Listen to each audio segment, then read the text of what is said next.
வாழ்க வையகம், வாழ்க வையகம், வாழ்க வளமுடன். வாழ்க வையகம், வாழ்க வையகம், வாழ்க வளமுடன். பந்திக்கு முந்து, படைக்கு பிந்து. கவிஞர் கண்ணாசனுடைய ஒரு பாடலிலே, மந்தையில் மேய்கிற வெள்ளாடு, அது சந்தைக்கு வந்தால் சாப்பாடு. பந்திக்கு முந்துற பெரும்பாடு, அது படித்தவன் வகுத்த பண்பாடு என்று ஒரு 4 வரிகள் வரும். பொதுவாக ஒரு பந்தியில் பரிமாறப்படுகின்ற உணவை உண்பதற்கு முந்திக்கொள்ள வேண்டும். போர் படை என்று வருகின்ற போது பின்னால் ஓடிவிட வேண்டும் என்ற கருத்து வேடிக்கையாக பேசப்படுகிறது. ஆனால் கண்ணதாசனின் இந்த கருத்தை கேட்கின்ற போது, படித்தவர் வகுத்த பண்பாடுதான் பந்திக்கு முந்துவது என்பதில் ஒரு ஆராய்ச்சி தோன்றுகிறது. ஏனென்றால் பண்பாடு என்ற சொல்லுக்கு பொருள் நம்மை பண்படுத்துதல், பக்குவப்படுத்துதல் என்பதாகும். பண்படுத்துவது என்றால் தீயதை நீக்கி, சுயநலத்தை நீக்கி, தீய குணங்களை நீக்கி நற்குணங்களாக மாற்றி எல்லோரும் நலமாக நிறைவாக வாழ வேண்டும் என்ற பொதுநல நோக்குதான். இப்படிப்பட்ட ஒரு பண்பாட்டை ஏன் வளர்த்து கொள்ள வேண்டும், எதற்காக, யாருக்காக, எப்படி என்ற கேள்விகளுக்கு விளக்கம்தான் நமது ஆன்றோர் வகுத்த தத்துவங்கள். ஒத்தது அறிவான் உயிர் வாழ்வான், மற்றையான் செத்தாருள் வைக்கப்படும் என்ற வள்ளுவர் வாக்கிற்கு பொருள் மனித இனத்தில் ஒவ்வொருவரும் ஒத்து உதவி வாழ வேண்டும் என்பதே.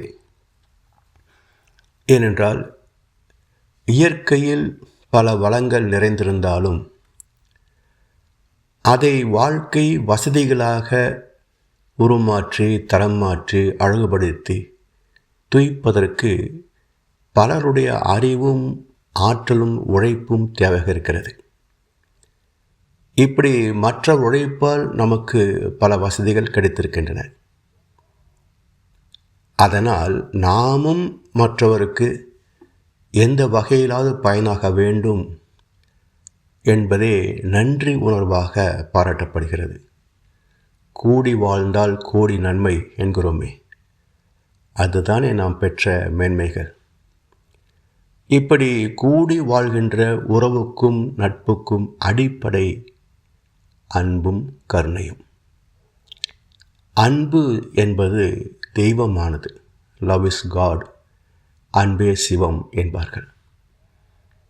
அன்பு என்பது இன்பமானது, அன்பு என்பது தெய்வமானது.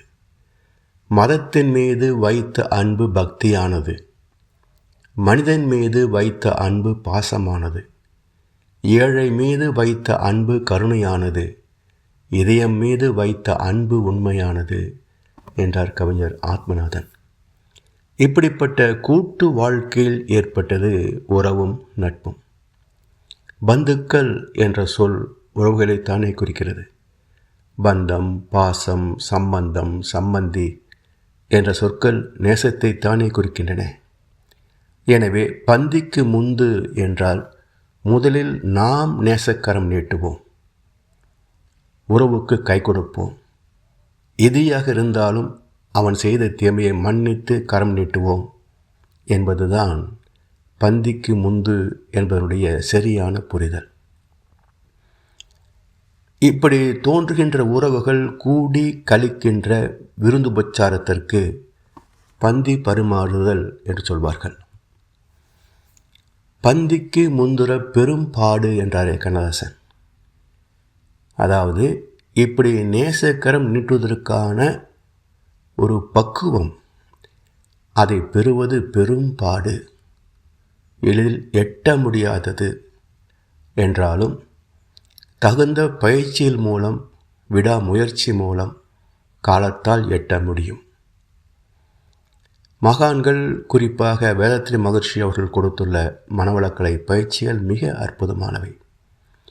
இவற்றை தினமும் தவறாமல் செய்து வருவதால் உடலிலும் மாற்றங்கள் வரும், மனதிலும் மாற்றங்கள் வரும், குணங்களிலே மாற்றம் வரும். பேராசை, சினம், கடும்பற்று, முறையற்ற பால் கவர்ச்சி, உயர்வு தாழ்வு மனப்பான்மை, வஞ்சம் என்ற 6ம் அன்பை குலைப்பவை, வெறுப்பை வளர்ப்பவை. இவற்றை நிறைமனம், பொறுமை, விட்டு கொடுத்தல், கற்பு நெறி, சமநோக்கு, மன்னிப்பு என நற்குணங்களாக மாறுகின்ற போது அன்பு பெருகும், ஆனந்தம் தவழும், உறவுகள் மேன்மை பெறும். அடுத்து, படைக்கு பிந்து என்பது எதை குறிக்கிறது? எதிர்பார்ப்பு, ஏமாற்றம், பிணக்கு, பகை, சச்சரவு, சண்டை, போர் என்பதெல்லாம் நட்புக்கு எதிரான மனக்கணக்குகளும் அதனால் ஏற்படும் விளைவுகளும் தான். யாரிடம் குறையில்லை, யாரிடம் தவறில்லை, வாழ்வது ஒரு முறை, வாழ்த்தட்டும் தலைமுறை என்று சகிப்புத்தன்மை, விட்டு கொடுத்தல், தியாகம் என்ற பக்குவத்தால் பகையை விரட்டுவது மனித நேயத்தை உயர்த்தும். பழகும் வகையில் பழகி பார்த்தால் பகைவன் கூட நண்பனே, பாசம் காட்டி ஆசை வைத்தால் மிருகம் கூட தெய்வமே என்றார் கவிஞர் கண்ணதாசன். ஆன்மீக பயிற்சிகள் மூலமாக மன வேகத்தை குறைத்து அமைதி நிலைக்கு, அன்பு நிலைக்கு வர வேண்டும். மனம் அமைதி அடைய அடைய அன்பு பெருகும். அன்பே சிவம், இறை உணர்வு. அறிவில்லாத மனிதர் உள்ளம் அருள் இல்லாதது, அருள் இல்லாத மனிதர் உள்ளம் பண்பில்லாதது, பண்பில்லாத மனிதர் உள்ளம் பணிவில்லாதது, பணிவில்லாத மனிதர் உள்ளம் அன்பில்லாதது என்றார் கவிஞர் ஆத்மநாதன். ஆணவத்தால் நம்மை ஆட்டி படைக்கின்ற மனம் என்ற சைத்தானே தெய்வத்தையும் அறியும் திறம் படைத்திருக்கிறது. அதில் ஆசைகள் குறையும் போது அன்பு பெருகுகிறது. மனித ஆற்றல் பிரபஞ்சம் முழுவதையுமே நேசிக்கக்கூடிய வளம் வாய்ந்தது. அது முடியவில்லையா? நாம் வாழ்கின்ற பூமியையாவது நேசி. அதுவும் முடியவில்லையா? உன் தேசத்தை நேசி. அதுவும் முடியவில்லையா? ஒரு மாநிலத்தை நேசி. அதுவும் முடியவில்லையா? நீ வாழ்கின்ற கிராமத்தை நேசி. அதுவும் இல்லையா? நீ வசிக்கின்ற தெருவியாவது நேசி. அதுவும் முடியவில்லையா? குறைந்தபட்சம் லவ் தை நெய்பர், அண்டை வீட்டுக்காரையாவது நேசி. ஆனால் ஒரு உண்மை என்ன என்றால், தன்னையே நேசிக்க முடியாதவனால் பிறரை நேசிக்க முடியாது. தன்னை நேசிப்பது என்றால் என்ன? என்னுடைய பிறப்பு, வளர்ப்பு, நான் வாழ்ந்த வாழ்க்கை, அதை ஒட்டி நான் பெற்ற நன்மைகள், உயர்வு தாழ்வுகள், மான அவமானங்கள், இவற்றை ஏற்றுக்கொள்ள முடியவில்லை என்றால் என்னை நேசிக்க முடியவில்லை என்றுதான் அர்த்தம். தன்னையே நேசிக்க முடியவில்லை, ஆனால் மற்றவரை எப்படி நேசிக்க முடியும்? அதனால் முதலில் தன்னை நேசிக்க கற்றுக்கொள்ள வேண்டும். தன் வாழ்க்கையில் எதையெல்லாம் மாற்ற முடியுமோ அதை மாற்றுவது, எதை மாற்ற முடியாதோ அதை ஏற்றுக்கொள்வது, எதை மாற்ற முடியும், எதை மாற்ற முடியாது என்பதை தெரிந்து கொள்வது தெளிந்த அறிவு, ஆன்மீக அறிவு. அது இல்லாத போது நாய் வாலை நிமிர்த்தவே முடியாது என்று தெரிந்திருந்தும் அந்த முயற்சியிலேயே வாழ்ந்து செத்தவர்கள் பலர். குடும்பத்தில், அலுவலகத்தில், பொது இடங்களில், சமுதாயத்தில், உலகத்தில் எத்தனை பேருடன் நாம் பழக வேண்டியிருக்கிறது, இணைந்து வாழ வேண்டியிருக்கிறது. அவரவருடைய இயல்புகளை நம்மால் மாற்ற முடிகிறதா? அவ்வளவு ஏன், நாம் எதிர்பார்த்தபடி நமது குழந்தைகளே இல்லாத போது மற்றவர்களால் எப்படி நடந்து கொள்ள முடியும்? இந்த இயற்கை உண்மையை புரிந்து கொண்டால் எதையும் எல்லாவற்றையும் ஏற்றுக்கொள்ளலாம். இதற்கான அன்பும் கருணையும் மலர உள்ளதை உணர வேண்டும், நல்லதை செய்ய வேண்டும். தெய்வமே அனைத்துக்கும் மூலமாக உள்ளது.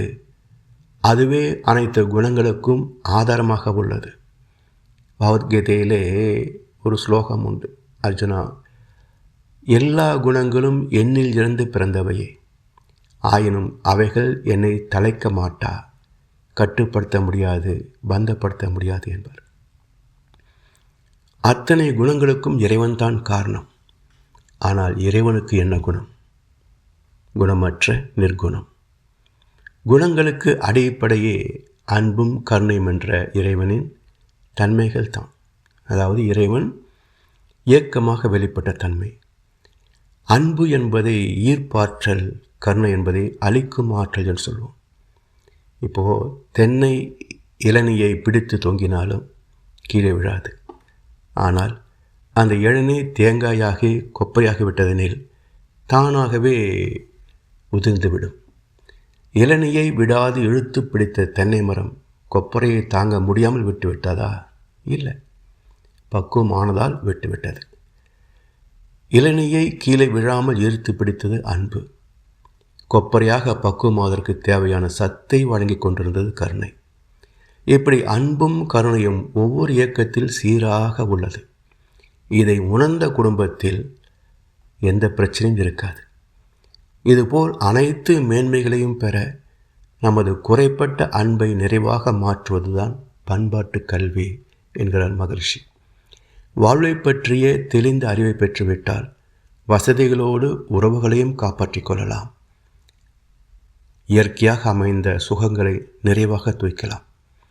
தனி மனிதனில் தொடங்குகின்ற அன்பும் அதன் பலன்களும் குடும்பத்தில் மலர்ந்து சமுதாயத்தில் விரிய வேண்டும். அதற்காகத்தான் மகரிஷி அவர்கள் உலக சமாதானத்தை மையமாக வைத்து மனவளக்கலை பயிற்சிகளை தந்துள்ளார். அன்பு மறந்துவிட்டால் அமைதி வந்துவிடும். யாதும் ஊரே யாவரும் கேளீர் என்று உலக சகோதரத்தை விரும்பிய கணியன் பூங்குன்றனாரின் கனவு நனவாகிவிடும். நாமாவது வாழ்ந்து பார்ப்போமே. வாழ்க வளமுடன். வாழ்க வளமுடன். ஸ்கை வேதாத்திரியம் அமுதம் சேனலுக்கு இதுவரைக்கும் சப்ஸ்கிரைப் பண்ணின அனைத்து அன்பர்களுக்கும் மிக்க நன்றி. வாழ்க வளமுடன். அனைவரும் வேதாத்திரிய தத்துவங்களை உலகறிய செய்வோம்.